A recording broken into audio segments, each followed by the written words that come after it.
Welcome to Binu's Hindi learning class. അപ്പോൾ ഇന്നത്തെ ക്ലാസ്സിൽ നമ്മൾ നോക്കാൻ പോകുന്നത് രണ്ട് വാക്കുകളാണ്. വേറെ ഒന്നുമല്ല, നമ്മൾ പലയിടത്ത് വെച്ച് കേൾക്കും, പക്ഷെ നമുക്കത് എന്താണെന്നൊരു ഡൗട്ട് ഉണ്ടാവും അല്ലേ. പറഞ്ഞുതരാം. പടേക, പട എന്നൊക്കെ പറഞ്ഞു കഴിഞ്ഞാൽ നമ്മളങ്ങനെ ഒരുപാട് സെന്റൻസുകൾ കേട്ടിട്ടുണ്ട്.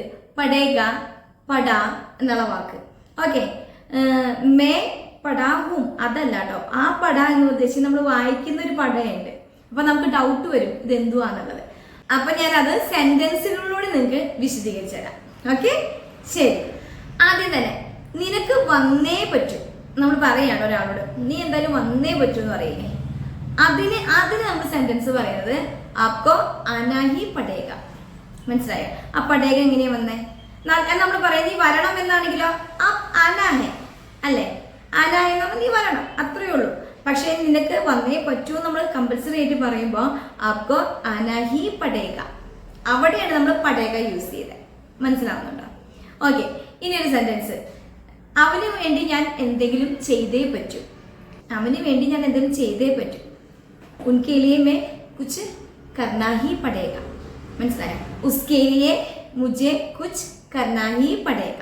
മനസ്സിലായോ? അവന് വേണ്ടി ഞാൻ എന്തെങ്കിലും ചെയ്തേ പറ്റൂ. അപ്പൊ നമ്മൾ കമ്പൽസറി ആയിട്ട് അവിടെ പറയുകയാണ് അല്ലേ. അങ്ങനെ പറയുമ്പോഴാണ് ഈ പടേക എന്നുള്ള വാക്കിന്റെ യൂസ് വരുന്നത്. മനസ്സിലായോ?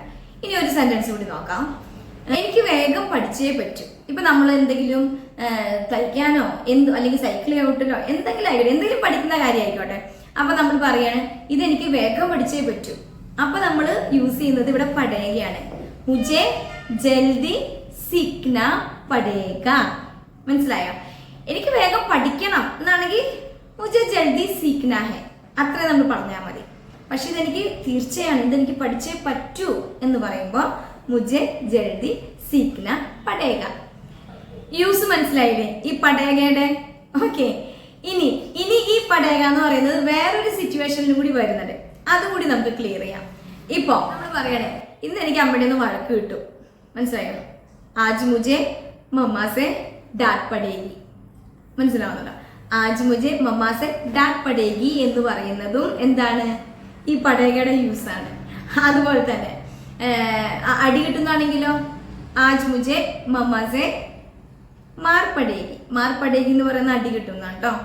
ഓക്കെ, അപ്പൊ ഈ ഒരു സിറ്റുവേഷനിൽ നമ്മൾ ഈ പടേകയുടെ യൂസ് ആണ് വയ്ക്കുന്നത്. അപ്പൊ നിങ്ങൾക്ക് ഇനി ക്ലിയർ ആയിട്ട് മനസ്സിലാക്കി വെച്ചോ.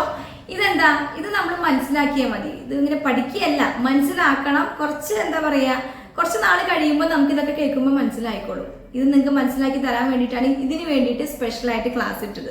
അത്ര ഈസി അല്ല. മനസ്സിലായോ? നമുക്കത് യൂസ് ചെയ്ത് മനസ്സിലാവുന്ന കാര്യമാണ്.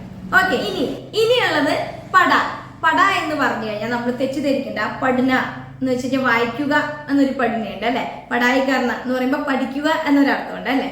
അപ്പൊ ഇതൊന്നുമല്ല. ഇത് എഴുതുമ്പോൾ ഡിഫറൻസ് ഉണ്ട്, പക്ഷെ നമുക്ക് സംസാരിക്കുമ്പോൾ എന്താ, നമ്മൾ എഴുത്ത് കണ്ടിട്ടല്ലല്ലോ സംസാരം മനസ്സിലാക്കേണ്ടത്, സിറ്റുവേഷൻസിലാണ് എന്താണ് പറയുന്നത് മനസ്സിലാക്കേണ്ടത്. അപ്പൊ ഈ പട എന്താന്ന് നമുക്ക് നോക്കാം. ഓക്കെ, ശരി. ഇപ്പൊ നമ്മൾ പറയില്ലേ എന്റെ എല്ലാ ജോലിയും അങ്ങനെ കിടക്കുക. മനസ്സിലാവുണ്ടോ? നമ്മുടെ വീട്ടില് നമ്മൾ പറയും എല്ലാ ജോലിയും അങ്ങനെ കിടക്കുക, ഒന്നും ചെയ്തിട്ടില്ല എന്നാണ് നമ്മൾ അർത്ഥാക്കേണ്ടത് അല്ലെ. അപ്പൊ അവിടെ എങ്ങനെയാ പറയാ? മേരെ സാരേ കാം ഐസേ ഹി പടേ ഹെ. അവിടെ പടേ എന്ന് പറഞ്ഞത് സാരേ കാം എന്ന് പറയുമ്പോൾ അതെന്താ പറയാ, പ്ലൂരലായി. അതുകൊണ്ടാണ് ആ പട എന്നതിന് പകരം പടേന്നാക്കിയത്. മനസ്സിലാവുന്നുണ്ടോ? ഞാൻ പറഞ്ഞല്ലോ കെ എന്നുള്ള ഒരു പ്രയോഗം എന്ന് വെച്ച് കഴിഞ്ഞാൽ അത് പ്ലൂരൽ ആയതുകൊണ്ടാണ് പടേ. ഐസേ he പടേ he. Mere Saare calm, എന്റെ എല്ലാ ജോലികളും ഐസേ ഹി അങ്ങനെ തന്നെ പടേ ഹെ കിടക്കുവാണ്. മനസ്സിലായോ? അങ്ങനെ കിടക്കുക. ഓക്കെ, ശരി. ഇനി എന്താ, നമ്മൾ എന്തെങ്കിലും സാധനങ്ങൾ താഴെ കിടക്കണ കണ്ടു, നമ്മൾ അത് എടുത്തു ഒരാൾക്ക് കൊടുക്കുവാണ് കേട്ടോ. ആ വ്യക്തിയുടെ മനസ്സിൽ നമ്മൾ കൊടുക്കുക. അപ്പൊ എന്താ പറയുന്നത്? നീച്ചെ പടാത്ത. നീച്ചെ പടാത്ത എന്ന് പറഞ്ഞു കഴിഞ്ഞാൽ ഇത് താഴെ കിടക്കുകയായിരുന്നു. എന്ന് പറഞ്ഞപ്പോ അത് ആയിരുന്നു എന്നുള്ള അർത്ഥം വന്നു അല്ലെ. യഹ നീച്ചെ പടാത്ത.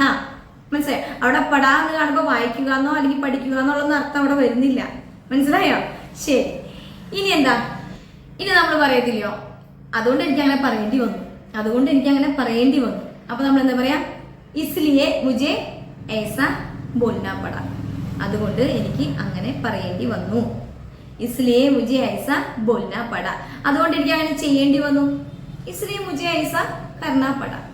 മനസ്സിലാവുന്നുണ്ടോ?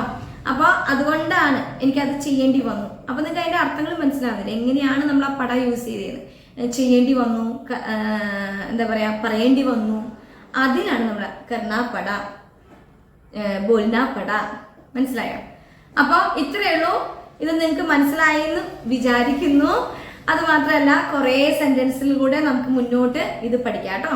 പക്ഷെ സെന്റൻസുകളിൽ വരുമ്പോൾ നിങ്ങൾക്ക് അതങ്ങോട്ട് കറക്റ്റ് ഒന്നും ഇരിക്കത്തില്ല. അതുകൊണ്ട് വേണ്ടിയിട്ടാണ് ഇതിന് സ്പെഷ്യൽ ക്ലാസ് എടുത്തത്. ഇനി നമ്മൾ സെന്റൻസുകൾ കാണുമ്പോൾ എന്തായിരിക്കും, പെട്ടെന്ന് കണക്ട് ചെയ്യാൻ പറ്റും അല്ലേ? ഓക്കെ, അപ്പൊ ഇത്രയുള്ള ഇന്നത്തെ ക്ലാസ്. ഇനി നമുക്ക് അടുത്ത ക്ലാസ്സിൽ കാണാം. എന്നും പറയണ പോലെ സബ്സ്ക്രൈബ്, ഷെയർ, ഇഷ്ടപ്പെട്ട ലൈക്ക്. Okay, by.